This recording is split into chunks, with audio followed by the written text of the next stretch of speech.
exemple, en aquest vídeo explicaré els aspectes més importants de la plaça del Diamant, Mercè Rodoreda i el seu context. Mercè Rodoreda és l'autora de l'obra La plaça del Diamant, una obra molt important de la narrativa de postguerra. Comencem amb la seva vida. Mercè va néixer a Barcelona el 1908 i va morir a Romanyà de la Selva, un poble de la província de Girona, el 1983. La vida de l'autora es pot diferenciar en 3 etapes biogràfiques.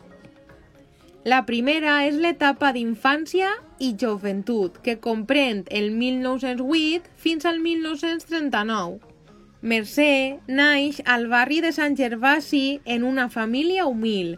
El seu avi és una figura central en la seva infància i li encomana l'amor per Catalunya, la literatura catalana i les flors. Es casa molt joveneta amb el germà de sa mare i té un fill, Jordi. Durant els anys 30 comença a publicar les seues primeres novel·les i a col·laborar en revistes.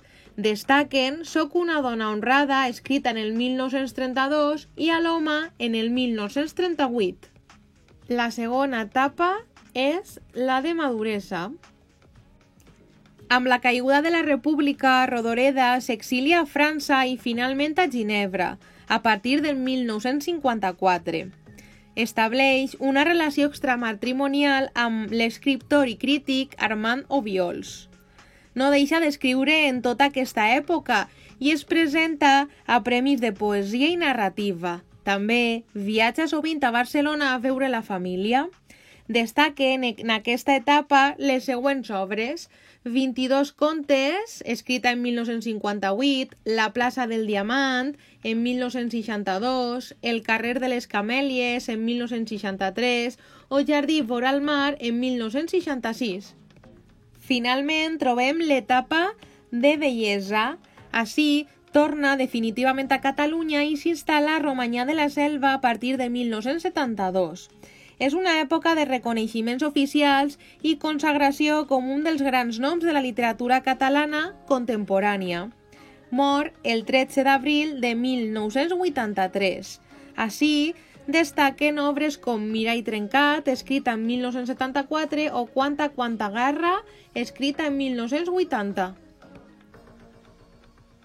Ara parlarem del context. La plaça del Diamant s'emmarca dins la narrativa de postguerra. Durant la postguerra i fins als anys 50 hi ha una absència quasi total d'infraestructura editorial a causa de la repressió franquista, que prohibeix tota llengua que no siga el castellà i, a més, imposa censura literària sobre les obres publicades.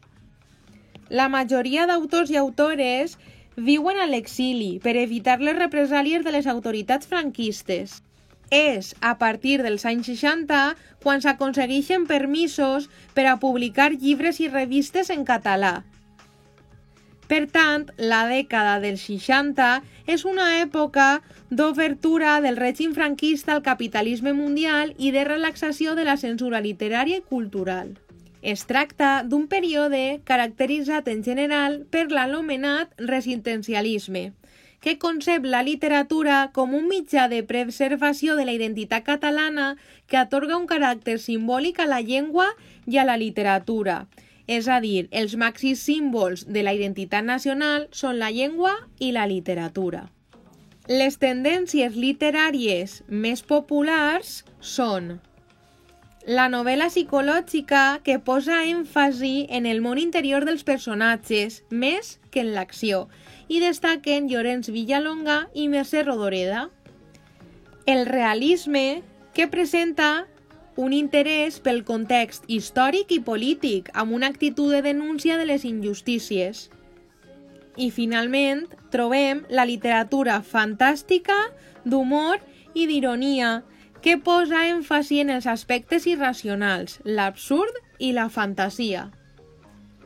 Tanmateix, són moltes les escriptores que han abordat la condició de la dona en la societat. Les escriptores que escriuen sota la dictadura franquista critiquen la moral repressora imposada pel règim i l'Església Catòlica. En concret, l'obra de Rodoreda presenta personatges femenins víctimes de l'amor romàntic, la infidelitat masculina i la dominació de l'home, a més de la submissió i passivitat i la maternitat imposada. Cal anomenar algunes de les escriptores més importants del segle XX, com són Caterina Albert, Mercè Rodoreda, com ja hem vist, Teresa Pàmies, Maria Aurèlia Campany, Montserrat Roig, Carme Riera o Isabel Clara Simó. I ara analitzarem més a fons La plaça del Diamant, que és l'obra més destacada de Rodoreda. Llegint aquesta novel·la, ens endinsem en la vida interior de Natàlia Colometa, de viva veu i en primera persona, passant per la República i la Guerra Civil.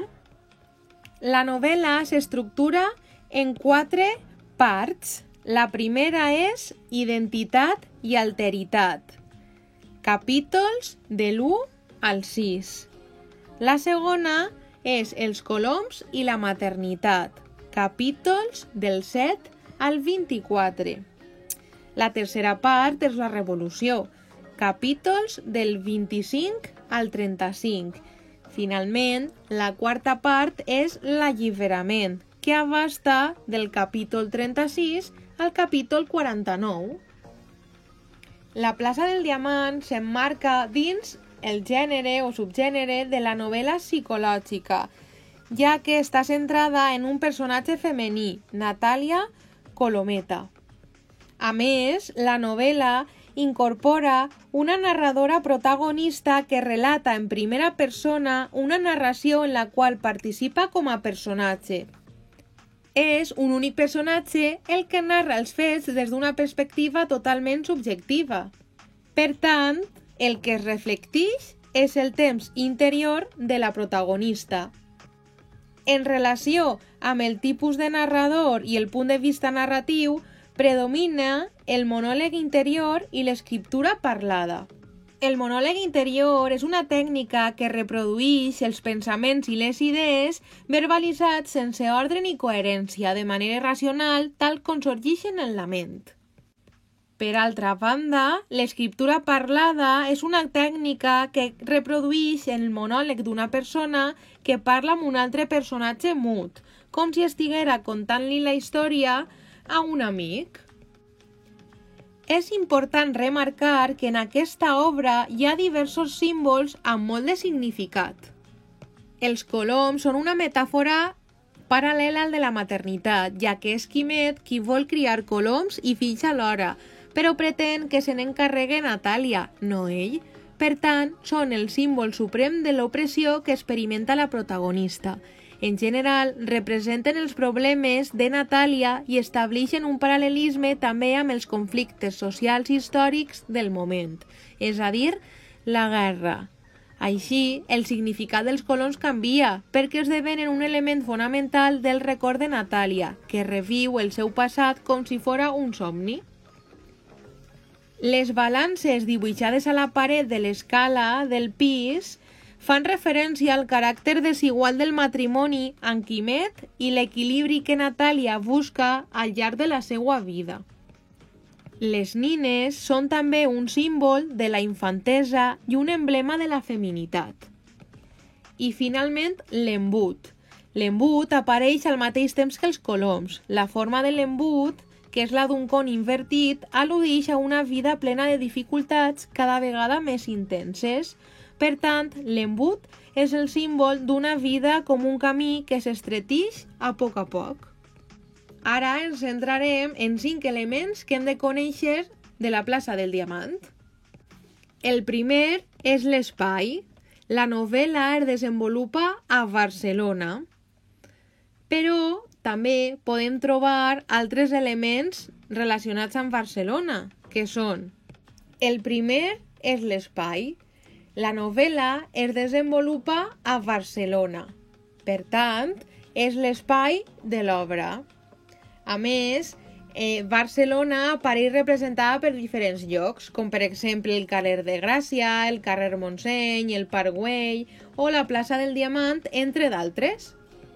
Respecte al marc temporal, és a dir, l'època, està dividit en 4 etapes. En primer lloc, abans de la República, que va del ball i el casament fins a l'embaràs i el naixement de l'Antoni.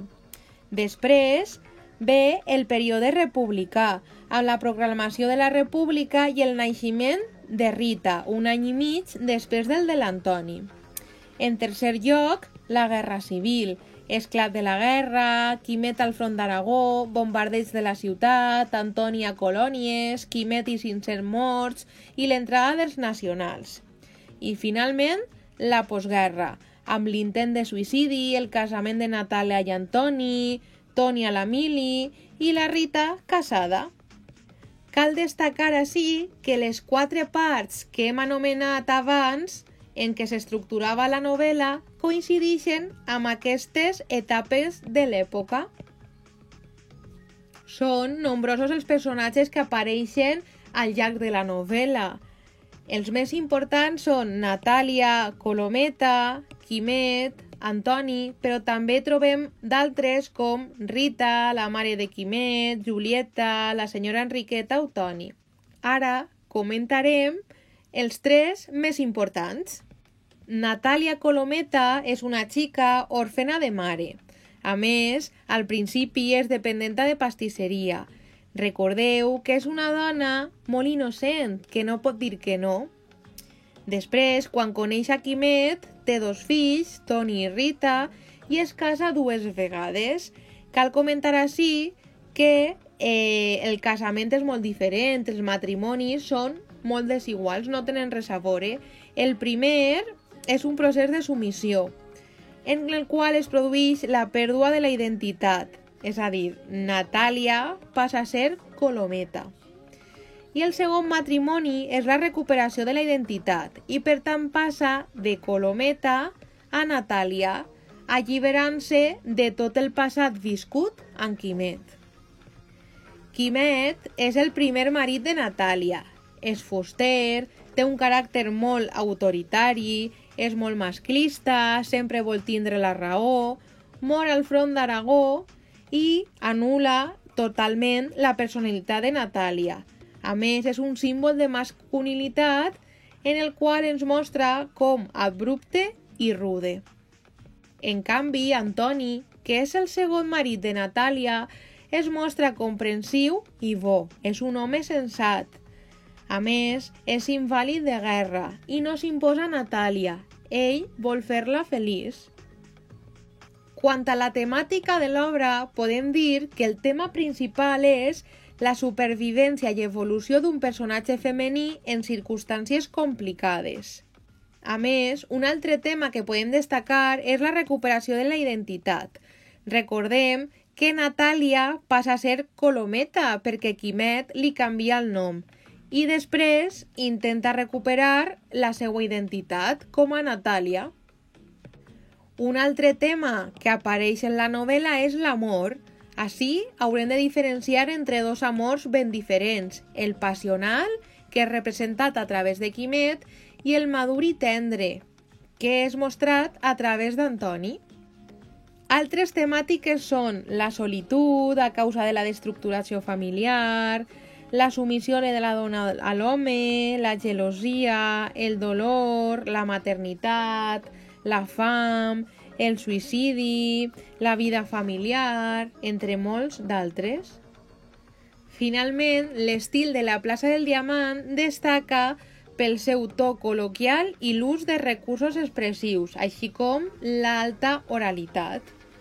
Cal comentar del to col·loquial que es representa a través de frases breus, interrogacions i exclamacions, coordinacions, juxtaposicions, repeticions de paraules, policín de ton, que recordeu que és la presència del connector i, lèxic quotidià. I, per altra banda, l'autora utilitza diversos recursos expressius, com ara comparacions, metàfores, personificacions o hipèrboles, entre d'altres. A més, els trets de l'oralitat els trobem en què és una narració feta en primera persona i apareix així, per tant, frases fetes, punts suspensius, repeticions, onomatopeies i el polisíndetom que hem comentat anteriorment. I fins ací l'explicació sobre la plaça del Diamant, Mercè Rodoreda i el seu context. Moltes gràcies!